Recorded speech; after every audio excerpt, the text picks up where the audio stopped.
కృప వెంబడి కృపనిచ్చిన దేవా, సమృద్ధి కృపనిచ్చితివే.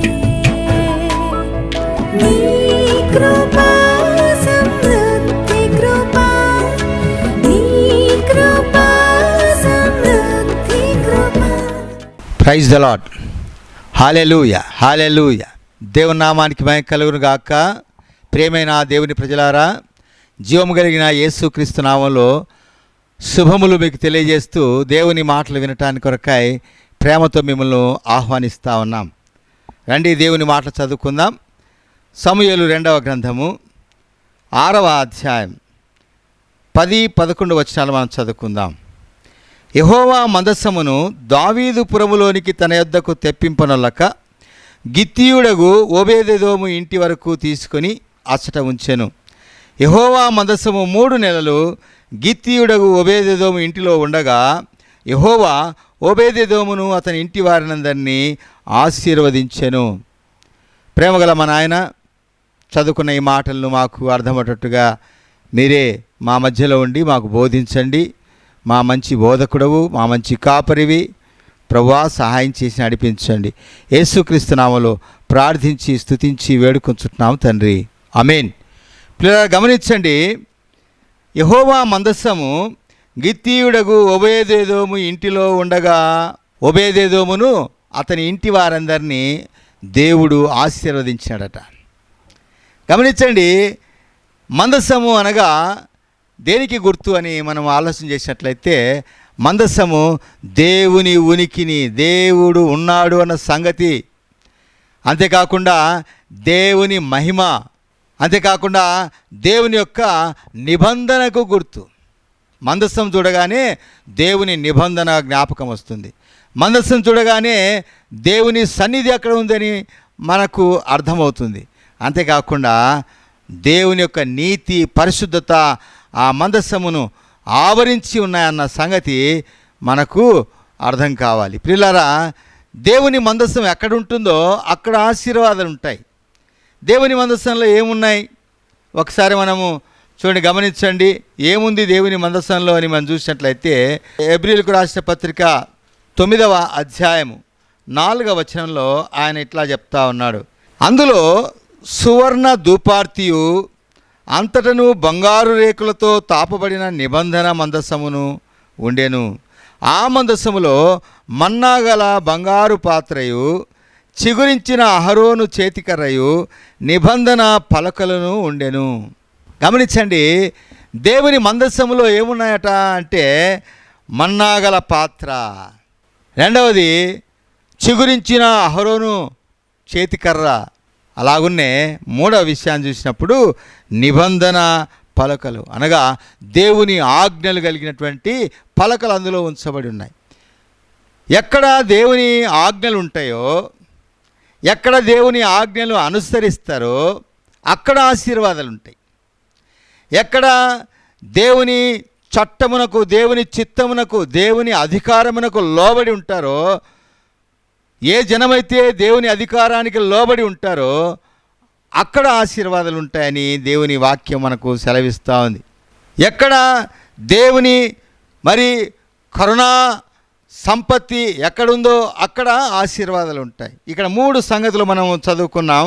ఒకటి, మందసంలో మన్నా గల బంగారు పాత్ర. మన్నా, ఇశ్రాయేలీయులు ఐగుప్తు దేశం నుంచి ఉన్న పాటున కట్టుబట్టలతో వచ్చేసినారు.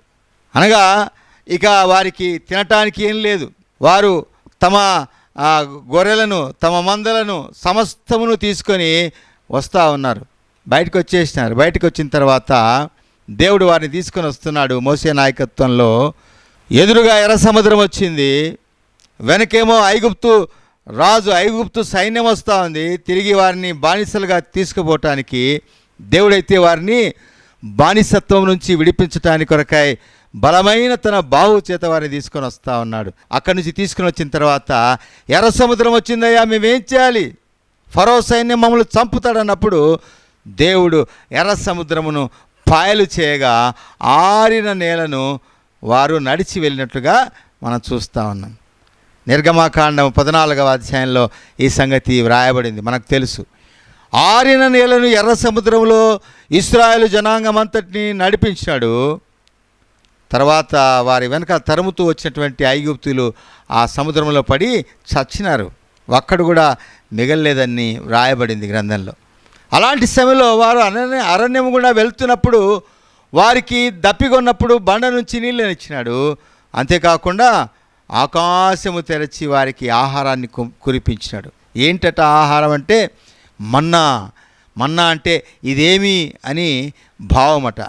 ఏంటి ఇది, ఎక్కడి నుంచి వచ్చిందంటే దేవుడు తన మహిమ చేత, తన కృపచేత మరి తాను ఏర్పాటు చేసుకున్న ప్రజలను ఆకలితో వారు చచ్చిపోకూడదని వారిని పోషించటానికి కొరకై పరలోకమును ఆకాశమును తెరిచి మన్నాను కురిపించినాడు. ఆ మన్నా వారు 40 సంవత్సరములు వారి ప్రయాణం అంతట్లో కూడా వారు భోంచేస్తూ భుజిస్తూ వస్తూ ఉన్నారట. అనేక సార్లు ఆ విషయంలో కూడా వారు సనిగినారు. రోజు ఇదేనా తినడం అని. దేవుని కోపం వచ్చింది. అయినా వారిని సహించి మరి తోడుకొని వస్తూ ఉన్నాడు కానాను దేశానికి. కానాను దేశానికి తీసుకొని వచ్చిన తర్వాత వారు పురములు కలిగిన ప్రాకారం కలిగిన పట్టణాల్లో వారికి కేటాయించబడినటువంటి ఆ భూభాగాన్ని స్వతంత్రించుకున్న తర్వాత మన్నా ఆగిపోయిందట. ఆగిపోయిన మన్నా ఇక మర్చిపోకూడదని రాబోయే తరం వారు దేవుని యొక్క కృప, దేవుడు ఎలాగున మనుషులను పోషిస్తాడో, దేవుడు ఎలాగున మానవులను పోషిస్తాడో ఆ సంగతి గుర్తు చేయటానికి కొరకై మోషేకు ఆజ్ఞ ఇచ్చినాడు. ఆ మన్నాను కొంత తీసి బంగారు పాత్రలో ఉంచి ఆ మన్నాను ఆ మందసం పెట్టెలో ఉంచమని ఆజ్ఞ ఇవ్వగా ఆ మందసం పెట్టెలో ఆ మన్నా గల పాత్ర ఉంచబడి ఉంది.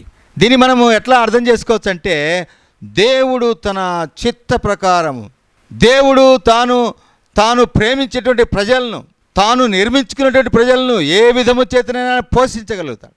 ఒకసారి యేసుక్రీస్తు ప్రభుల వారు ఆయన పరిచర్యకు ఆరంభంలో వచ్చినప్పుడు, పరిచర్యకు సిద్ధపడినాడు. బాప్తిసం తీసుకొని పరిచర్యకు వచ్చినప్పుడు ఆయనను సాతాను శోధిస్తూ ఉన్నాడు. ఏమని శోధిస్తూ ఉన్నాడు అంటే, నీవు ఆయన 40 దినములు 40 రాత్రులు ఉపవాసం ఉండి ప్రార్థన చేసి బాప్తిసం తీసుకొని బయటకు వచ్చిన తర్వాత అక్కడ ప్రభువును శోధిస్తూ ఉన్నాడట. సాతానుడు వచ్చి శోధిస్తూ ఉన్నాడు. ఏమని శోధిస్తూ ఉన్నాడు? లూకాసు వార్త 4వ అధ్యాయంలో మనం చూసినట్లయితే ఈ మాటలు వ్రాయబడింది. ఆ దినములలో ఆయన ఏమీ తినలేదు. అవి తీరిన తర్వాత ఆయన ఆకలి కొనగా 3వ వచనం చదువుతున్నాను. 4వ అధ్యాయం 3వ వచనము. అపవాది, నీవు దేవుని కుమారుడవైతే రొట్టె అగునట్లు ఈ రాతితో చెప్పుమని ఆయనతో చెప్పాను. అందుకు యేసు, మనుష్యుడు రొట్టె వలన మాత్రమే జీవించడు అని వ్రాయబడి ఉన్నదని వానికి ప్రత్యుత్తరం ఇచ్చాను. ఇలారా, మనుష్యుడు రొట్టె వలన మాత్రమే కాదు జీవించేది, దేవుని నోట నుండి వచ్చు ప్రతి మాట వలన జీవిస్తాడు అని పిల్లారా మత్తయి సువార్తలో 4వ అధ్యాయంలో ఆ మాటలు రాయబడి ఉన్నాయి. క్లియర్గా గమనించండి. 4:4 ఉన్నాయి. మనుషులు రొట్టె వలన మాత్రము కాదు కానీ దేవుని నోట నుండి వచ్చు ప్రతి మాట వలన జీవించును. ఇశ్రాయేలీలు విత్తనం వేయలేదు, పంటను కోయలేదు, సమకూర్చుకోలేదు, విసరలేదు, దంచలేదు, పొయ్యి పెట్టి వండలేదు. కానీ దేవుడు తాను ఆకాశము నుంచి దేవదూతలు తినే ఆహారమును భూమి మీద కురిపించగా మరి వారు ఆ పడినటువంటి ఆ మంచు వలె పడినటువంటి ఆ మన్నాను సమకూర్చుకొని వారు భుజిస్తూ వచ్చారట. 40 సంవత్సరాలు దేవుడు పోషించగలుగుతాడు. ఆయన తన వాక్కు చేత పోషించగలుగుతాడు. ఆయన తన అద్భుత కార్యముల చేత మనుషులను పోషించగలుగుతాడని తెలియజేయటానికి మన్నా గల పాత్రను అక్కడ ఉంచమన్నాడు. రెండవది మనం చూసినట్లయితే చిగురించిన అహరోను కర్ర. అహరోనుతో పాటు ఇంకా కొంతమంది లేచారట. అహరోనే నాయకుడా, మోసే నాయకుడా, మేము నాయకులం కాదా, మేము అద్భుతాలు చూసినాం కదా, దేవుని స్వరం మేము కూడా విన్నాం కదా, మేము కూడా నాయకులుగా ఉంటామని కొంతమంది లేస్తే అక్కడ ప్రతి గోత్రములో వారి యొక్క కర్రలను, చేతి కర్రను తీసుకుపోయి అక్కడ మందిరంలో పెట్టమనగా ఆ మందిరంలో ఉంచినప్పుడు ఆ 11 కర్రలు అలాగే ఉండిపోయినాయి, కానీ అహరోను కర్ర మాత్రము చిగురించిందట. అహరోను కర్ర, వట్టి కర్ర, ఎండిపోయినటువంటి కర్ర చిగురించింది. అనగా దేవుడు అహరోను నాయకత్వాన్ని ఏర్పాటు చేసుకున్నాడు. అంటే ఒక పద్ధతిని, ఒక చట్టమును, ఒక నాయకత్వాన్ని దేవుడు మరి ఇశ్రాయేలుకు అనుగ్రహించాడన్నటువంటి సూచన అక్కడ మనం చూడగలుగుతా ఉన్నాం. దేవుని యొక్క నాయకత్వంలో, దేవుని యొక్క నడిపింపులో, దేవుని యొక్క మాటకు విధేయులై మనం సాగినట్లయితే మేలు పొందుతాం. అది అహరోను కర్రను సూచిస్తూ ఉంది. మిగిలిన మూడవ విషయాన్ని చూసినప్పుడు నిబంధన ఆజ్ఞలు కలిగినటువంటి 2 రాతి పలకలు. దేవాదేవుడు తన ప్రజలను ప్రేమించి తన ఆజ్ఞలు లోకంలో ఉన్నటువంటి జనులందరికంటే, అన్య జనుల కంటే ప్రత్యేకంగా తన ప్రజలు ఉండాలని, ప్రత్యేకంగా వారు ఆశీర్వదించబడాలని, వారికి ఒక నియమములు, కట్టలను, మరి ఆచరణలను, నియమములను, నిబంధనలను ఆయన ఏర్పాటు చేసి ఆ పలకలను రాసిచ్చినాడు మోసే ఆ పర్వతం మీద నుంచి దేవుడు ఇచ్చినటువంటి పలకలు తీసుకొని వచ్చినాడు. ఆ పలకలు మోసుకొని వస్తున్నప్పుడు ఆ మందస్సంలో ఉంచమని చెప్పబడింది. అనగా ఆ మందస్సంలో 3 సంగతులు రాయబడి ఉన్నాయి. అవన్నీ కూడా దేవుని యొక్క కృపకు, దేవుని యొక్క అధికారమునకు, దేవుని యొక్క నాయకత్వమునకు, దేవుని యొక్క పరిశుద్ధతకు గుర్తుగా ఉన్నాయని, దేవుని యొక్క మహిమకు గుర్తుగా ఉన్నాయని మనము ఈ దినాన్ని అర్థం చేసుకోవాలి. ప్రియులారా, అలాంటి మందస్సము ఓబేదెదోము ఇంటిలో ఉన్నప్పుడు ఆయన కుటుంబమును, ఆయన ఇంటి వారందరినీ ఆయన ఆశీర్వదించాడట. దేవుడు ఆశీర్వదించాడు. అంతకుముందుగా మరి మందస్సము పట్టబడినప్పుడు, ఫిలిస్తీన్ల చేతికి మందస్సం వెళ్ళినప్పుడు ఫిలిస్తీన్లు ఆశీర్వదించబడలేదు. కారణం ఏంటంటే వారు దేవుని చట్టమును ఎరిగిన వారు కాదు, దేవుని భయభక్తులతో అనుసరించిన వారు కాదు. కాబట్టి వారు ఆశీర్వదించబడలేకపోయినారు. అయితే ఎప్పుడైతే ఓబేదెదోము ఇంటిలోనికి దేవుని మందసం వచ్చిందో, భయభక్తులు కలిగి దేవుని మందసాన్ని తన ఇంటిలో ఉంచుకోవటానికి ఓబేదెదోము ఇష్టపడగా ఆయన ఆశీర్వదించబడినట్టుగా చూస్తూ ఉన్నాం. ప్రియులారా, ఈ దినాన మనకు కూడా దేవుని సన్నిధి, దేవుని మందసమునకు గుర్తుగా ఉన్నటువంటి దేవుని సన్నిధి, అంతేకాకుండా దేవుని వాక్యము, ఆయన వాక్యము మనతో ఉంటే, ఆయన మనతో ఉంటే మనకు ఆశీర్వాదం. గమనించండి, అపోస్తలుడైనటువంటి యోహాను తన పత్రికలో ఇట్లా వ్రాస్తూ ఉన్నాడు. గమనించండి, మొదటి పత్రిక 1వ అధ్యాయము వ్రాయబడిన మాట నేను చదువుతున్నాను. పిల్లారా చూడండి, 3-4 వచనాలు. 1వ అధ్యాయం. మాతో కూడా మీకును సహవాసము కలుగునట్లు మేము చూచిన దాన్ని, వినిన దాన్ని మీకు తెలియజేయుచున్నాము. మన సహవాసం అయితే తండ్రితో కూడాను, ఆయన కుమారుడైన యేసుక్రీస్తుతో కూడాను ఉన్నది.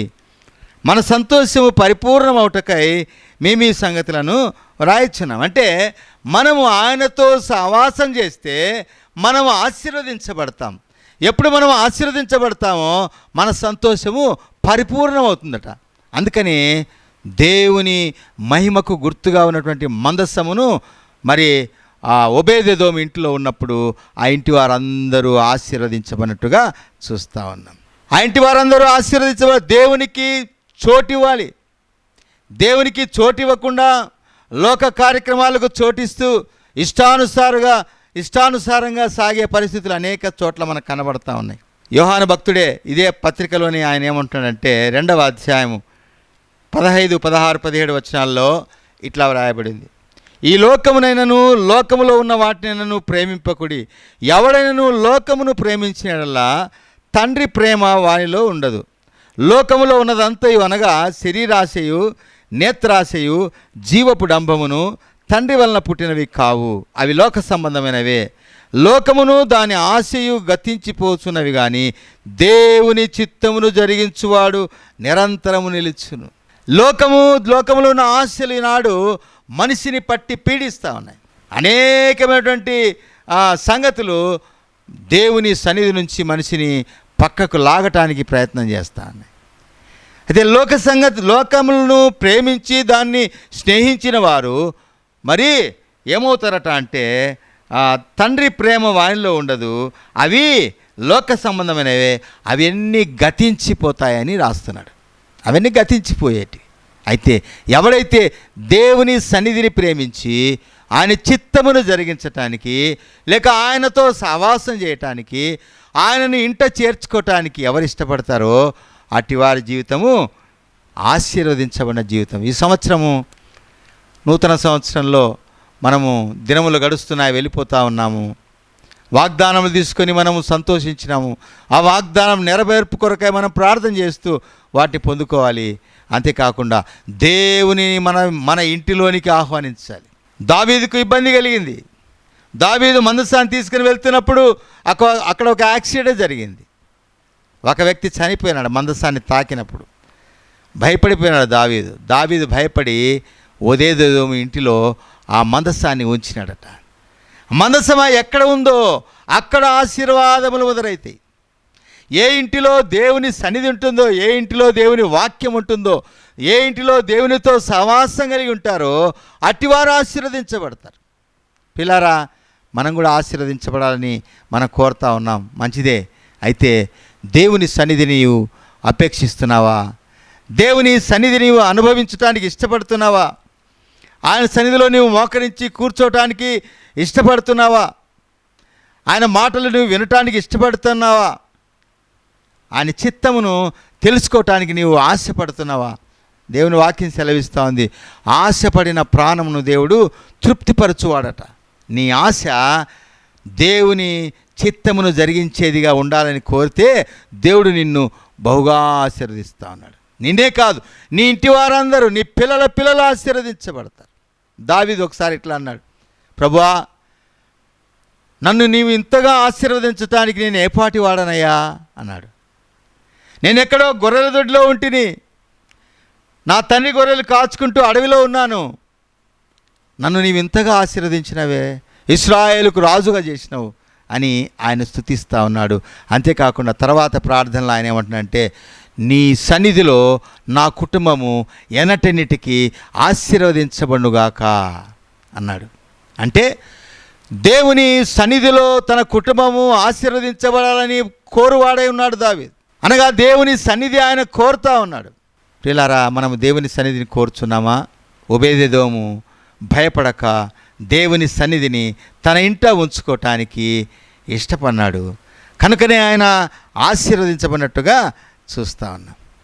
ప్రియులారా, ఈ సందర్భంలో మనము దావీదు యొక్క మనసును జ్ఞాపకం చేసుకో. దావీదు ఎప్పుడైతే ఆ మందసం ఉన్న చోటు ఆశీర్వదించబడతా ఉన్నదో, తాను చేసిన పొరపాట్లు, తాను దేవుని చిత్తమును జరిగించటానికి ప్రయత్నం చేసి ఆ విఫలుడైన స్థితిని జ్ఞాపకం చేసుకొని తను తాను సరి చేసుకొని ధర్మశాస్త్రంలో దేవుడు దేన్ని వ్రాయించి పెట్టినాడో, ఏ విధము చేత మందసాన్ని తీసుకొని రావాలని ఆయన ఆశీర్వదించి మరి ఆజ్ఞలు ఇచ్చినాడో ఆ విధంగా తీసుకురావటానికి దావీదు సిద్ధపడి తన మనస్సు మార్చుకొని సరిచేయబడి మరి యాజకులను తీసుకొచ్చి, లేవీలను తీసుకొచ్చి మరి ఆ మందసాన్ని మోసుకొని తీసుకొని వచ్చి మరి యెరూషలేములో ఉంచినట్లుగా మనం చూస్తూ ఉన్నాం. ప్రియులారా, దేవుని మందసము మనకు ఆశీర్వాదాలు ఇస్తుంది.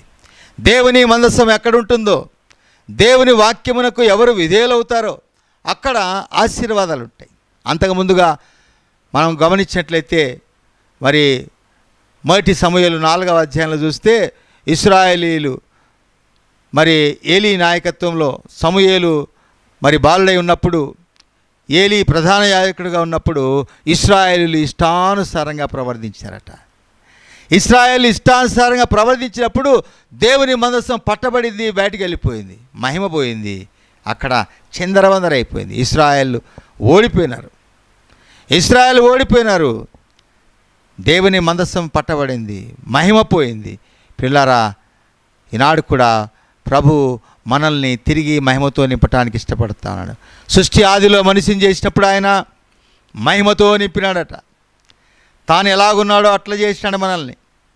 ఆయన ఎలాగున పరిశుద్ధుడో అలాగనే మనల్ని చేసినాడు. గమనించండి, ఆది కాండంలో మనిషిని యొక్క పుట్టుకను మనం చూసినట్లయితే ప్రియులారా, అద్భుతమైనటువంటి మాట ఇక్కడ మనకు కనిపిస్తుంది. ఆది కాండం 2వ అధ్యాయం. దేవుడైన యెహోవా నేలమట్టితో నరుని నిర్మించి వాని నాసికారంధ్రములలో జీవవాయువును ఊదగా నరుడు జీవాత్మాయను. దేవుడు తన సొంత ఊపిరిని మనిషిని నాసికారంధ్రంలో ఊదినప్పుడు మనిషిని జీవించి ఆత్మగా చేసినాడు. అంతేకాకుండా ఆయన ఏమన్నాడంటే ఇక్కడ 1 అధ్యాయం 28 వచనంలో, దేవుడు వారిని ఆశీర్వదించెను, ఎట్లనగా మీరు ఫలించి అభివృద్ధి పొంది విస్తరించి భూమిని నిండించి దానిని లోబర్చుకునుడి, సముద్రపు చేపలను ఆకాశ పక్షులను భూమి మీద ప్రాకు ప్రతి జీవిని ఏలుడని వారితో చెప్పాను.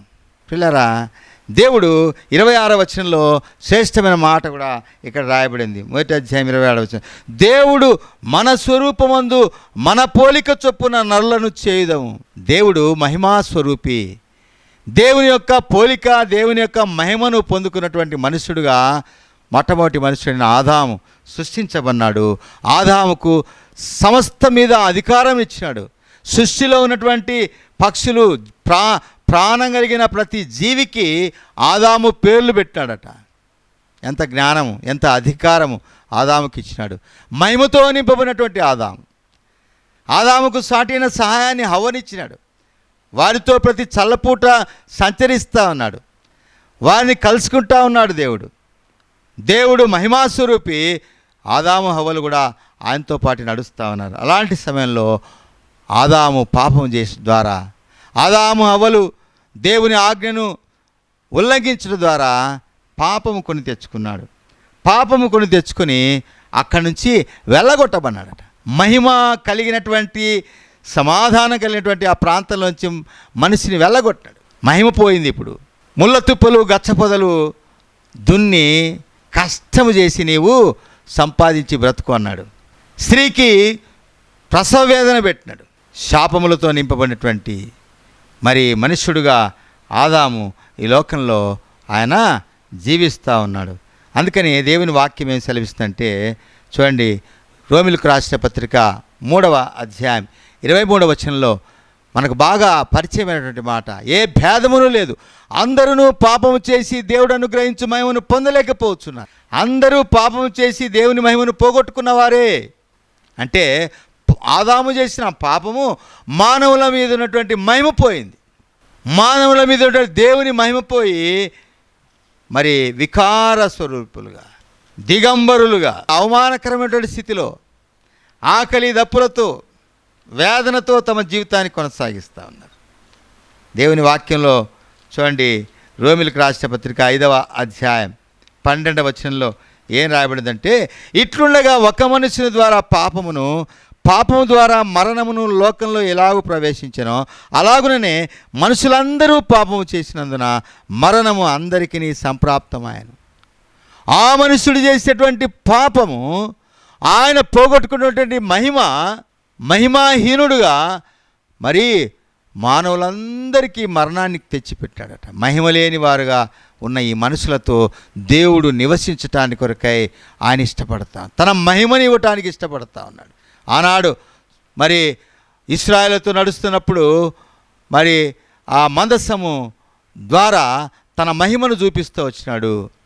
అద్భుతరీత్యా వారిని ఇశ్రాయేలు నడిపిస్తూ వచ్చినాడు. తాను ప్రేమించిన ప్రజలు పోషించడం ద్వారా అన్యజనులందరూ కూడా ఆయన మహిమను చూడటానికి కొరకై వారిని ప్రత్యేకంగా ఏర్పాటు చేసుకున్నాడు. నేడైతే క్రీస్తు యేసు ద్వారా పోయిన మహిమను తిరిగి మనకు అనుగ్రహించడానికి ఆయన ఇష్టపడతా ఉన్నాడు. ఇప్పుడే చదువుకున్నాం మనం రోమిలకు రాసిన పత్రిక 3:23లో, ఏ భేదము లేకుండా అందరూ పాపము చేసి దేవుని మహిమను పోగొట్టుకుంటే యేసుక్రీస్తు ద్వారా ఆ మహిమను తిరిగి మనకి ఇస్తున్నాడట. 6వ అధ్యాయం గమనించండి, 3వ అధ్యాయంలోనే ఆ మాట రాయబడింది. కాబట్టి నమ్మువారు ఆయన కృపచేత క్రీస్తు యేసునందలి విమోచనము ద్వారా ఉచితముగా నీతిమంతులని తీర్చబడుతున్నారు. ఉచితముగా నీతిమంతులుగా మనం చేస్తా ఉన్నాడు. పాపంలో ఉన్నాము, మహిమ పోయింది. అయితే ఇప్పుడు యేసుక్రీస్తు రక్తం ద్వారా ఆ మహిమను తిరిగి మనకి ఇవ్వటానికి ఇష్టపడతా ఉన్నాడు. ఎవరైతే ఆయనను తన హృదయంలో చేర్చుకుంటాడు, ఎవరైతే యేసును తన ఇంటిలోనికి చేర్చుకుంటాడు. జక్కయ్య అనే వ్యక్తిని గురించి మనకు తెలుసు. లూకాసు వార్త 19వ అధ్యాయంలో జక్కయ్య, పాపి అయిన జక్కయ్య అని ఆయనకి పేరు. అయితే యేసును తన ఇంట్లో చేర్చుకుంట ద్వారా ఆయన పాపం పోయింది, ఆయన రక్షణ పొందినాడు. ఆయనలో ఉన్నటువంటి దోషములన్నీ తొలగిపోయినాయి, నీతిమంతుడుగా తీర్చమన్నాడు. ఇక్కడ అదే విషయాన్ని చెప్తున్నాడు. ఆయన మనల్ని కృపచేత నీతిమంతులుగా చేస్తున్నాడట. అయితే నీవు నేనేం చేయాలంటే ఆ కృపకు పాత్రలు కావాలంటే ఆయన మాటకు విధేయులు కావాలి. ఆయనను మనము వెంబడించాలి, ఆయనను మనము ఇంట చేర్చుకోవాలి, ఆయన మాటకు మనము లోబడి ఉండాలి, ఆ చిత్తమును జరిగించేవారుగా మనం ఉండాలని ప్రభు కోరుతాను. ఇక్కడ ఓబేదెదోము ఆశీర్వదించబడటానికి ఒకటే కారణము, దేవుని చిత్తానికి లోబడినాడు. అంతకు ముందుగా ఉజ్జా చనిపోయినాడు. ఉజ్జా చనిపోయిన తర్వాత దావీదు అనుకున్నాడు ఇది చాలా ఇబ్బందికరంగా ఉందని ఆ ఓబేదెదోము ఇంట్లో పెట్టినాడు. అయ్యో మా ఇంట్లో ఎందుకయ్యా, మాకేమైనా అవుతుందేమో అని అనుకోలేదు. ఆయన దేవుని మహిమతో కూడినటువంటి దాన్ని గుర్తించి తన ఇంట్లో చేర్చుకున్నాడు, ఆశీర్వదించబడినాడు. తర్వాత ఇశ్రాయేలు ఆశీర్వదించబడినాడు. ఎక్కడ మందసం ఉంటుందో అక్కడ అద్భుతాలు జరిగినాయి. పిల్లారా, యాజకులు మందసాన్ని మోసుకొని వెళ్తున్నప్పుడు యోర్దాన్ నది పాయలైపోయినట్టుగా చూస్తాం. కాబట్టి మందసం ఎక్కడ ఉంటుందో అక్కడ అద్భుతాలు జరిగినాయి. మందసం మోసుకొని వెళ్తున్నప్పుడు మరి యుద్ధంలో ఇశ్రాయేలుకు విజయాన్ని కలుగజేశాడు దేవుడు. మన జీవితంలో కూడా ప్రతి బలహీనతల నుంచి, ప్రతి ఓటమి నుంచి, ప్రతి భయం నుంచి మనల్ని ఆయన విడిపించి ఆశీర్వదించడానికి సిద్ధంగా ఉన్నాడు. ఓ ప్రియ సోదరి, దేవుని మందస్థానికి సాదృశ్యంగా ఉన్నటువంటి ఆయన మహిమను, ఆయన వాక్కును నీ ఇంటిలో చేర్చుకోవడానికి నీవు ఇష్టపడతావా? ఇష్టపడితే ఈ సంవత్సరము ఆశీర్వాదములు వెంట ఆశీర్వాదము, కృప వెంబడి కృపను ఆయన ఇవ్వటానికి ఇష్టపడతా ఉన్నాడు. కృప వెంబడి కృపను ఆయన ఇచ్చి ఆయన నిన్ను ఆశీర్వదించి, నీ పిల్లల్ని ఆశీర్వదించి, నిన్ను బట్టి అనేకులు ఆశీర్వదించబడినట్లుగా ఆయన చేస్తాడు. అలాంటి కృప దేవుడు మనకి ఇవ్వాలని ఇష్టపడుతుండగా నీవు ఇష్టపడుతున్నావా? ఈ దినాన మరి ఈ మాటల చేత ప్రభు మనల్ని హెచ్చరిస్తుండగా ఆ మాటలు మనం స్వీకరించి ప్రభుకు మనల్ని మనం సమర్పించుకుందాం. ఇంకా కొన్ని మాటలు వచ్చే ఎపిసోడ్లో మనము చెప్పుకుందాం. మరి అంతవరకు మనము ప్రార్థనలో గడుపుదాం. ప్రేమగల మా తండ్రి, దయగల మా నాయన, మీరు వినిపించేటువంటి మీ మాటలు బట్టి ప్రభువానికి స్తోత్రాలని కొందనాలు చెల్లిస్తూ ఉన్నాం. ఓ పరమ తండ్రి, మీరు ఆశీర్వదించటానికే మమ్మల్ని పిలిచినారు. మా దేవా మా తండ్రి, మమ్మల్ని పరిశుద్ధులుగా చేయటానికే పిలిచినారు. పోయిన మహిమను తిరిగి మాకు అనుగ్రహించడానికే మమ్మల్ని పిలిచినారు. అందుకే తండ్రి మన ఆయన నీ ప్రియకుమారుని యేసుక్రీస్తు ప్రభుల వారిని లోకానికి పంపించి కల్వరి శిలువలో తాను బలియాగం కాగా ఆయన చిందించిన రక్తంలో మా పాపములు కడిగివేసి, ఓ దేవామాతని మన ఆయన మాతో సావాసం చేయడానికి మీరు ఇష్టపడి తన నిత్యరాజ్యం మహిమను మాకు తిరిగి ఇవ్వటానికి మీరు ఇష్టపడినారు. ఈ లోక యాత్రలో కూడా మా తని మమ్మల్ని దీవించడానికి మీరు ఇష్టపడుతున్నందుకే స్తోత్రాలు. ఓబేదెదోము ద్వారా తని మన ఆయన మేము కొన్ని మాటలు మేము చెప్పుకున్నాం తండ్రి, వాటిని మీరు దీవించి ఆశీర్వదించండి. వచ్చే సెషన్లో ఇంకా కొన్ని మాటలు మేము తెలుసుకోవటానికి ప్రభువా మీరే సహాయం చేయమని మా ప్రభును ప్రియరక్షకుడును మా కొరకు మేఘాల మీద రాన్న యేసుక్రీస్తు నామములో ప్రార్థించి స్తుతించి వేడుకొంచుతున్నాం తండ్రి. Amen, amen. Praise the Lord. నీ కృప